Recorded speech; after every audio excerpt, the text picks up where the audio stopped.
ராகவானந்தம் கொடுத்த எத்தனையோ டிராக்டர்ஸ் பத்தி தெரியுமா? நீங்க சொல்றீங்க அவருடைய ட்ரஸ்ட் வந்துட்டு இப்போ அவைலபிளா இல்ல அப்படி இப்படிங்கிற மாதிரி சொன்னீங்க. உங்களுக்கு கருணாநிதி தெரியுமா? முன்னாள் சீஃப் மினிஸ்டர்.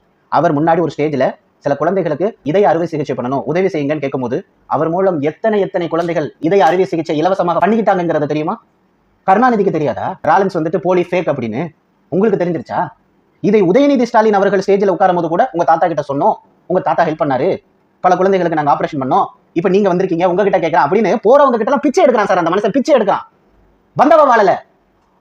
நான் கூட படிக்கிற நேரத்துல எனக்கு தெரிஞ்ச ஒரு ஆசிரியர் கிட்ட உதவி கேட்ட போது அவருடைய பாக்கெட்ல இருந்து எடுத்து கொடுக்கறதுக்கு அவருக்கு சூழ்நிலை இல்லை. 4 பேர்கிட்ட என்ன கூட்டிட்டு போனார். சார் இந்த மாதிரி இவன் படிக்கணும், கொஞ்சம் உதவி செய்யுங்க அப்படின்னு சொல்லும் போது அப்படியா அப்படி மேல கீழே பார்த்தாங்க. அப்போ வந்துட்டு இந்த புடி அப்படின்னு சொல்லிட்டு எனக்கு காசு கொடுத்தாங்க. நான் வாங்கிட்டு இல்லைன்னு சொல்லக்கூடாது இல்லையா? அப்போ கூட வீடியோ எடுத்தாங்க, போட்டோ எடுத்தாங்க. பிகாஸ் அவங்களுடைய பர்பஸ்க்கு அது.